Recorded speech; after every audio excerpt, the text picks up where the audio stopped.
जन्माष्टमी पर्व पर भक्तों के लिए एक बहुत ही शुभ अवसर है, जो भगवान श्री कृष्ण के जन्मदिन के रूप में पूरे भारत देश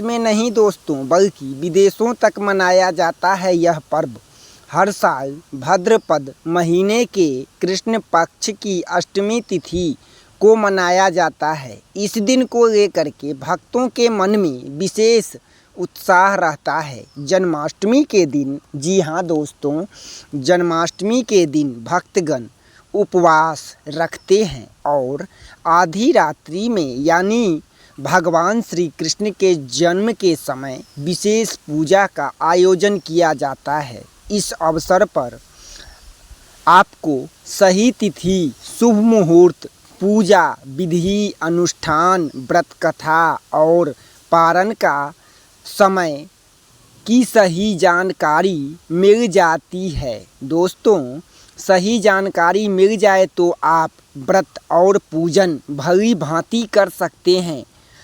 दोस्तों, जन्माष्टमी के शुभ मुहूर्त, पूजा विधि, अनुष्ठान, व्रत कथा, पारण के समय सही जानकारी अगर मिल जाए तो आप व्रत पूजन भली भांति कर सकते हैं। इस पर्व की देश में ही नहीं, गूगल ट्रेंड में भी धूमधाम से हमें इसके बारे में धूमधाम से मनाया जाता है और गूगल पे और यूट्यूब पर सभी पर दिखाए जाते हैं और धूमधाम से मनाए जाते हैं कृष्ण जन्माष्टमी। दोस्तों, इस लेख में हम आपको 2024 में जन्माष्टमी की शुभ मुहूर्त और पारण की समय की संपूर्ण जानकारी प्रदान करेंगे, जो हमें ज्योतिषाचार्य पंडित जी के द्वारा बताए गए हैं।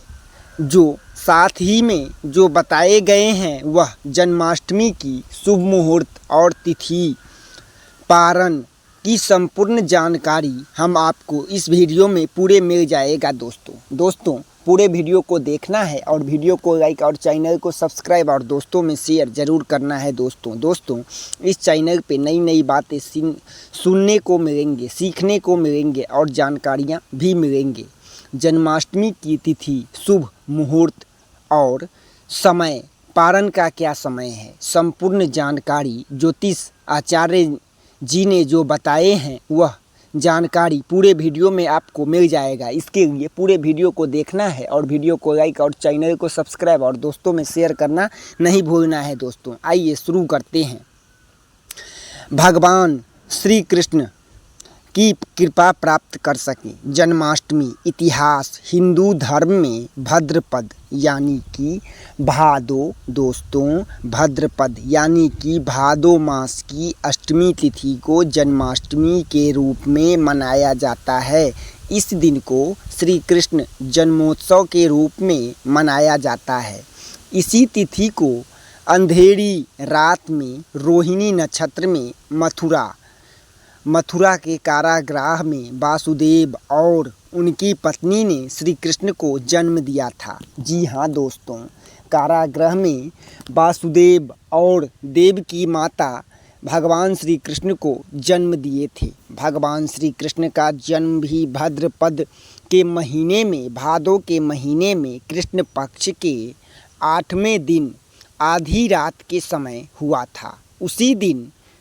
उसी दिन से दोस्तों इस पर्व को मनाया जाता है और जन्माष्टमी के रूप में मनाया जाता है। उसी दिन से इस दिन को भक्त श्री कृष्ण के जन्मदिन के रूप में मनाते हैं। जन्माष्टमी के दिन को आज पूरे देश में धूमधाम से कान्हा का जन्मदिन के रूप में मनाया जाता है। इस दिन भक्त दिन भर उपवास करते हैं और उपवास को आधी रात, जिस समय श्री कृष्ण जी का जन्म हुआ था, उसी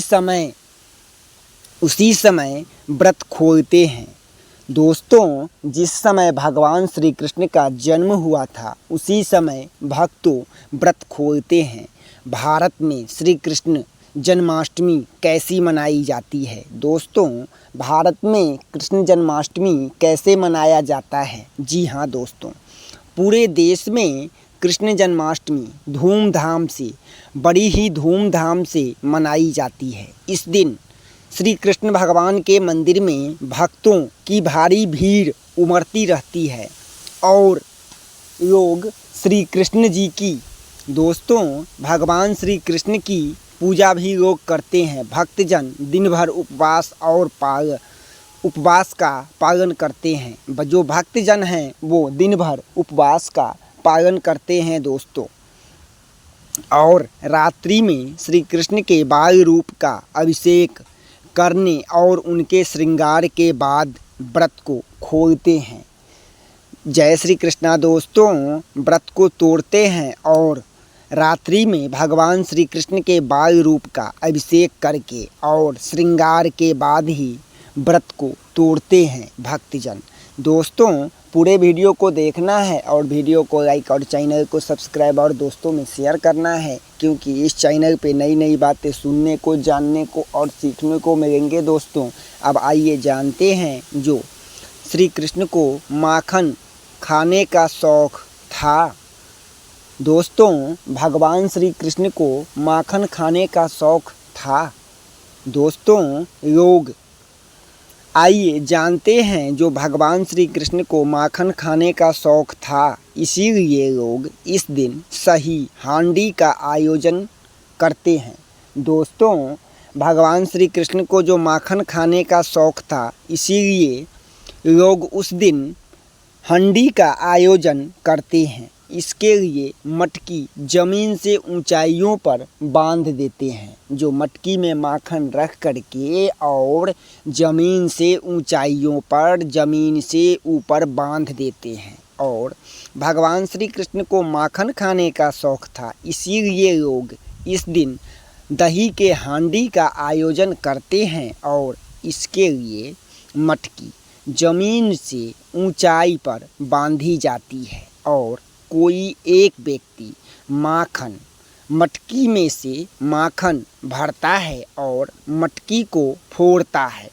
फोड़ने के लिए लोग एक दूसरे के ऊपर चढ़ते हैं। दोस्तों, मटकी जो ज़मीन से ऊंचाइयों पर बांधी रहती है, दही वाली हांडी का जो आयोजन होता है, उसको एक व्यक्ति मटकी में से माखन भरते हैं और मटकी फोड़ने के लिए भी एक के ऊपर एक चढ़ते हैं, एक दूसरे के ऊपर एक दूसरे चढ़ करके, और फिर पिरामिड का आयोजन बनाते हैं और फिर सबके ऊपर वाला व्यक्ति ही मटकी तोड़ता है। जो एक के ऊपर एक चढ़ते हुए जाता है और जो ऊपर जाता है, जो सबसे ऊपर रहता है, वही दोस्तों मटकी को तोड़ता है। दोस्तों, वही मटकी को तोड़ता है और फिर मटकी फोड़ने के लिए एक के ऊपर चढ़ करके और फिर वही ऊपर उस मटकी को फोड़ते हैं। फिर सबके ऊपर वाला व्यक्ति मटकी को तोड़ देता है। और दोस्तों, फिर उसी दिन भगवान श्री कृष्ण अर्धरात्रि को आए थे। भगवान श्री कृष्ण का जन्म रात को 12 बजे हुआ था। भाद्रपद के रोहिणी नक्षत्र के, यानी कि भादो माह के रोहिणी नक्षत्र को भगवान श्री कृष्ण का जन्म हुआ था दोस्तों।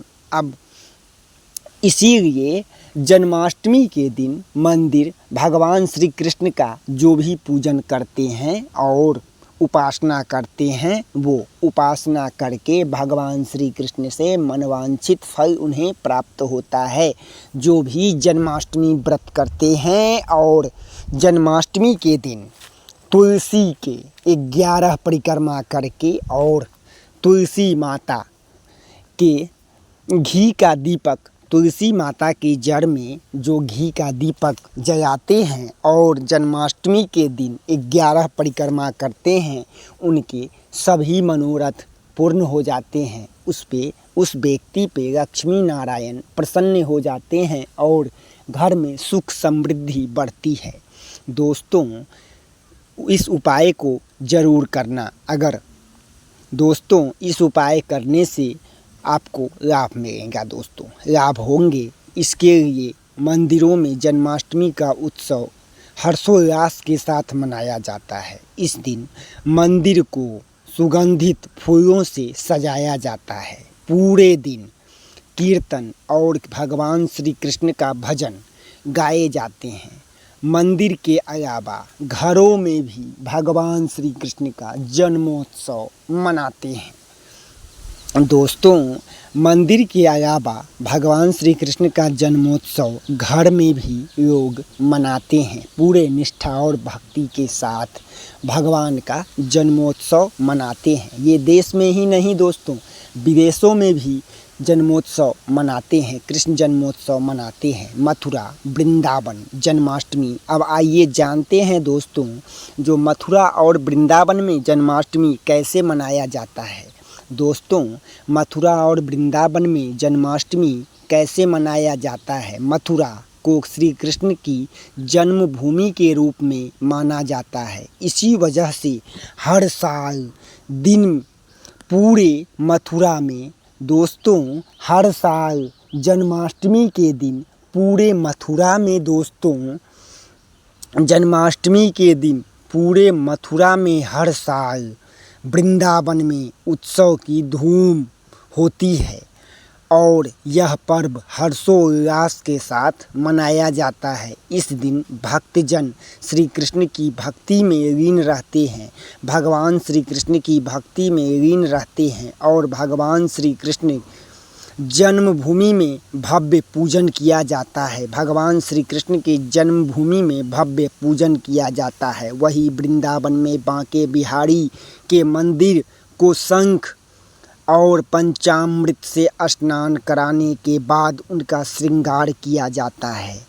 इस साल 26 अगस्त को भगवान श्री कृष्ण जन्माष्टमी है, जो जन्माष्टमी उत्सव मनाया जाएगा। दोस्तों इस साल 26 अगस्त को पूरे देश में, पूरे विदेशों में, पूरे पृथ्वी पर हर जगह इस साल 26 अगस्त को कृष्ण जन्मोत्सव की धूम रहेगी। धूमधाम से 26 अगस्त को कृष्ण जन्मोत्सव मनाया जाएगा धूमधाम से। और रात्रि के समय कान्हा का अभिषेक करने के साथ पूजन किया जाएगा। मथुरा और वृंदावन में श्री कृष्ण जन्मोत्सव के समय मंदिर की घंटियां बजने लगती है। दोस्तों मंदिर की घंटियां बजने लगती है और मंदिर की घंटियां बजने लगती है और शंखनाद किया जाता है, जिससे संपूर्ण वातावरण भक्तिमय होने लगता है। दोस्तों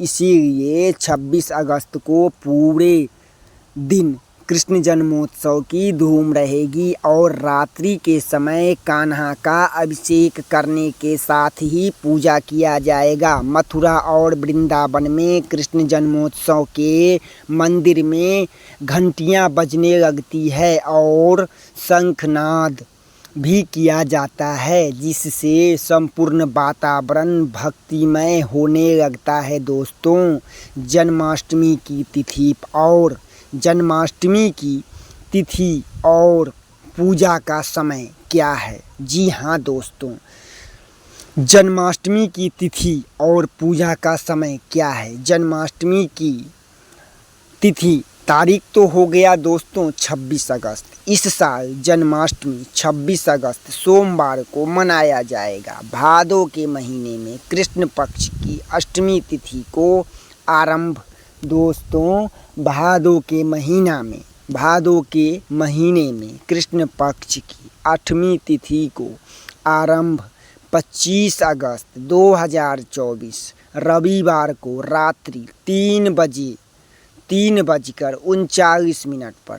जी हाँ दोस्तों, अष्टमी तिथि का आरंभ 25 अगस्त 2024 रविवार रात्रि 3:39 पर होगा। जी हाँ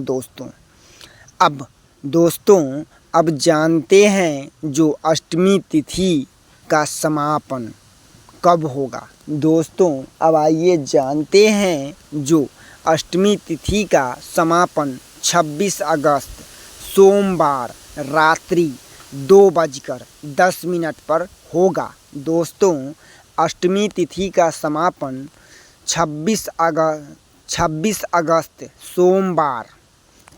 अगस्त सोमवार 2:19 पर होगा समापन। और चूँकि भगवान श्री कृष्ण का जन्म भी रोहिणी नक्षत्र में हुआ था दोस्तों, भगवान श्री कृष्ण का जन्म भी रोहिणी नक्षत्र, भाद्रपद मास और रोहिणी नक्षत्र का हुआ था।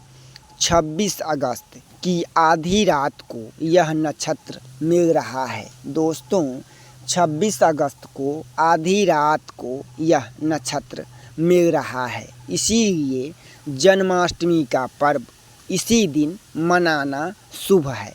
दोस्तों, 26 अगस्त 2024 में 26 अगस्त को ही जन्माष्टमी का पर्व मनाना शुभ है और बहुत ही अच्छा है, इसलिए 26 अगस्त को ही जन्माष्टमी का पर्व मनाएं।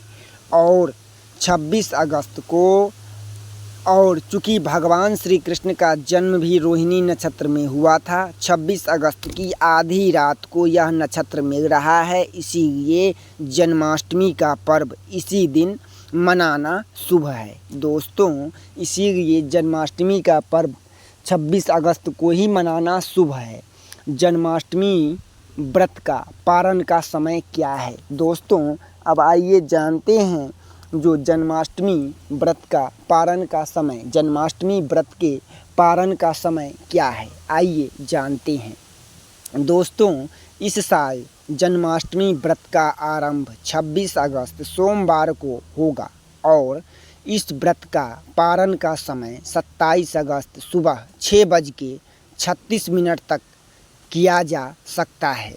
हालांकि भक्तगण इस दिन आधी रात को ही श्री कृष्ण जन्मोत्सव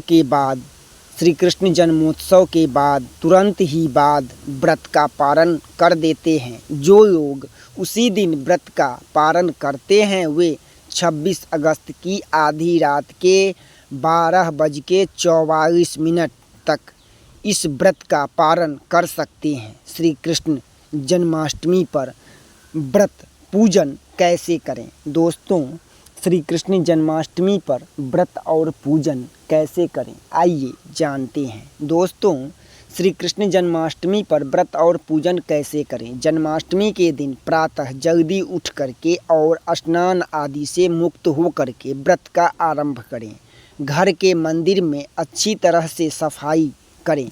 दोस्तों, घर के मंदिर में अच्छी तरह से सफाई करें और सभी भगवानों की मूर्तियां को स्नान कराएं। सभी भगवानों के मूर्तियों को स्नान कराएं। पहले घर का साफ सफाई करें और फिर भगवान के सभी मूर्तियों का स्नान कराएं। मुख्य रूप से लड्डू गोपाल को स्नान कराने के लिए लड्डू गोपाल का स्नान कराने के बाद ही या साफ वस्त्र पहनाने के बाद उनका पूर्ण श्रृंगार करें। लड्डू गोपाल को स्नान कराने के बाद और साफ वस्त्र, दोस्तों, लड्डू गोपाल को स्नान कराने के बाद और फिर उनको साफ वस्त्र पहनाने के बाद उनका श्रृंगार करें।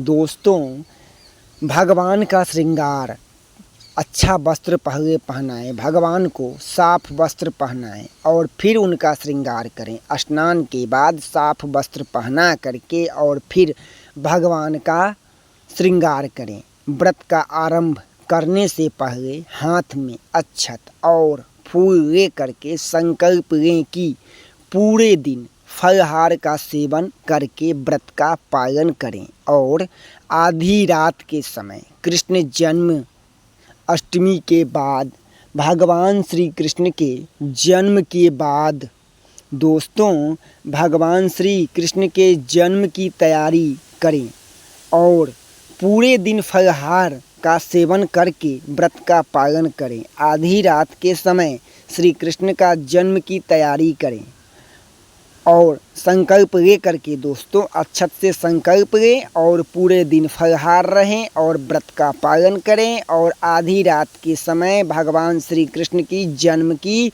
तैयारी करें। श्री कृष्ण के जन्म के समय यानी कि आधी रात को लड्डू गोपाल को शंख में जल भर करके स्नान कराएं। यानी कि श्री कृष्ण का जन्म यानी कि आधी रात को लड्डू गोपाल को शंख में जल भर करके और फिर स्नान कराएं। पंचामृत से बाल भोग का अभिषेक करें और बाद में गंगाजल से उन्हें स्नान कराएं। दोस्तों जो भी व्यक्ति व्रत करेंगे वो इन सभी नियमों का ज़रूर पालन रखें, ज़रूर पालन करें और ध्यान रखें। जो सभी नियम बताए हैं उन नियमों का विशेष रूप से ध्यान रखें। कान्हा को स्नान कराने के बाद और साफ कपड़े, दोस्तों भगवान श्री कृष्ण को स्नान कराने के बाद एक साफ वस्त्र से उन्हें पीछे जिससे उनका पानी सूख जाए, उसके बाद उनका अच्छी तरह से श्रृंगार करें और कानों में कुंडल पहनाएं। दोस्तों भगवान श्री कृष्ण का श्रृंगार करें और कानों में कुंडल पहनाएं। नए वस्त्रों से सुसज्जित करें। कान्हा की आरती करें और उन्हें यदि संभव हो तो कान्हा को घर पर तैयार 56 भोग अर्पित करें। इसके बाद पूजन समाप्त करें और स्वयं की भोग ग्रहण करें। इसी प्रकार आप पूरे दिन व्रत का पालन करते हुए पूजन कर सकते हैं। इससे मनोकामनाएं पूर्ण होगी। सभी नियमों का पालन करना है। भगवान का पूजन करें। भगवान श्री कृष्ण का जो भी व्यक्ति जन्माष्टमी करेंगे, जन्माष्टमी व्रत, वो इन सभी नियमों का पालन करते हुए ही जन्माष्टमी का व्रत करें, पूजन कर सकते हैं। जन्माष्टमी का व्रत कथा क्या है? दोस्तों जन्माष्टमी की व्रत कथा क्या है? भगवान श्री कृष्ण का जन्म देवकी और वासुदेव से हुआ था, लेकिन उनका पालन पोषण यशोदा और नंद बाबा ने वृंदावन में किया था। जन्माष्टमी का पर्व, दोस्तों भगवान श्री कृष्ण का जन्म देवकी और वासुदेव से हुआ था, लेकिन उनका पालन पोषण यशोदा और नंद बाबा ने वृंदावन में किया था। अष्टमी का पर्व भाद्रपद महीने के कृष्ण पक्ष की अष्टमी तिथि, दोस्तों भाद्रपद महीने के कृष्ण पक्ष की अष्टमी तिथि या फिर अधेरे पखवाड़े 8वें दिन, अधेरे पखवाड़े के 8वें दिन ही पड़ता है। दोस्तों भगवान श्री कृष्ण का जन्म तो हुआ था वासुदेव और देवकी माता भगवान श्री कृष्ण को जन्म दिए थे, लेकिन पालन पोषण भगवान श्री कृष्ण का नंद बाबा और यशोदा माता ने किया था। जन्माष्टमी का पर्व इसीलिए भाद्रपद महीने के कृष्ण पक्ष की अष्टमी तिथि या अधेरे पखवाड़े के 8वें दिन पड़ता है। दोस्तों ऐसा कहा जाता है कि भगवान श्री कृष्ण का जन्म मथुरा में हुआ था। दोस्तों पूरे वीडियो को देखना है और वीडियो को लाइक और चैनल को सब्सक्राइब और दोस्तों में शेयर करना नहीं भूलना है। दोस्तों अब आइए जानते हैं। ऐसा कहा जाता है कि भगवान श्री कृष्ण का जन्म मथुरा में कारागृह में हुआ था। पौराणिक कथाओं के अनुसार दोस्तों ऐसा कहा जाता है कि भगवान श्री कृष्ण का जन्म मथुरा कारागृह में हुआ था, कंस के कारागृह में। पौराणिक कथाओं के अनुसार माने तो श्री कृष्ण माता देवकी कंस की बहनें थी। दोस्तों श्री कृष्ण भगवान की माता कंस की बहन थी। भगवान श्री कृष्ण के जो माता थे वो कंस के बहन थे और श्री कृष्ण देवकी कंस की बहन थी। कंस एक समय अपनी बहन से बहुत ही प्रेम करते थे, कंस जो थे सो एक समय देवकी अपने बहन से बहुत ही प्रेम करते थे, लेकिन देवकी के विवाह के समय एक आकाशवाणी हुई। दोस्तों, देवकी के विवाह के समय जब कंस उसे विदा करके उसके घर ले जा रहे थे, अपने बहन की विदा कर रहे थे, बहन को अपने ससुराल ले जा रहे थे, तब एक आकाशवाणी हुई। जिसके दोस्तों, एक आकाशवाणी रास्ते में ही होती है। आकाशवाणी हुई जिसमें यह बताया गया कि कंस की मृत्यु का कारण उसका बहन होगा। जो आकाशवाणी हुई, कंस लेकर के अपने बहन को जा रहा था, तो आकाशवाणी हुई जो कंस के मृत्यु का कारण देवकी का 8वां पुत्र होगा। इस आकाशवाणी को सुनते ही कंस अपने बहन और देवकी और वासुदेव दोनों को कारागृह में बंद कर दिया। दोस्तों, कंस की मृत्यु का कारण होगा देवकी का 8वां पुत्र। इस आकाशवाणी के बाद कंस देवकी को मारने का फैसला किया, ताकि ये मर जाएगा तो इसका संतान जन्म होगा ही नहीं। तब कंस ने देवकी को मारने का फैसला किया।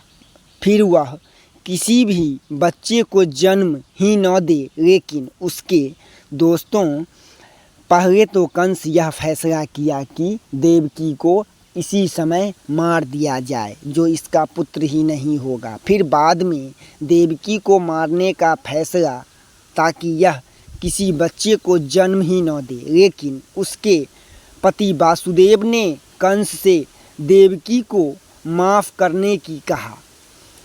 वासुदेव जी ने कंस को देवकी को माफ़ करने के लिए कहा। फिर दोस्तों, फिर मिलेंगे अगले भाग में। फिर वासुदेव जी विनती करने लगे, फिर कंस वादा किया कि वह अपनी दोस्तों फिर मिलेंगे अगले वीडियो में। तब तक वीडियो को कीजिए लाइक और चैनल को कीजिए सब्सक्राइब और दोस्तों में शेयर करना नहीं भूलिएगा। दोस्तों, फिर मिलेंगे अगले कथा अगले भाग में, अगला कथा लेकर के। और दोस्तों, फिर कंस देवकी को माफ़ करने के लिए विनती करने लगे वासुदेव जी। फिर वह वादा किया कि वह अपने हर एक संतान को जन्म के तुरंत बाद ही कंस को सौंप देगा। तो दोस्तों, देवकी से कंस यह वादा करवाता है, जो देवकी को कहता है बोलने के लिए, जो तुम अपना सभी संतान मुझे सौंप दोगी। तो देवकी कंस को यह वचन दे देते हैं, देवकी माता। दोस्तों, फिर मिलेंगे अगले कथा अगले भाग में। तब तक वीडियो को कीजिए लाइक और चैनल को कीजिए सब्सक्राइब और दोस्तों में शेयर करना नहीं भूलना है। दोस्तों, हैप्पी जन्माष्टमी, जन्माष्टमी की हार्दिक शुभकामनाएं। जय श्री कृष्णा। दोस्तों, अगले भाग में अगले कथा के साथ मिलेंगे, पार्ट 2 में फिर मिलेंगे। दोस्तों, जय श्री कृष्णा। वीडियो को लाइक और चैनल को सब्सक्राइब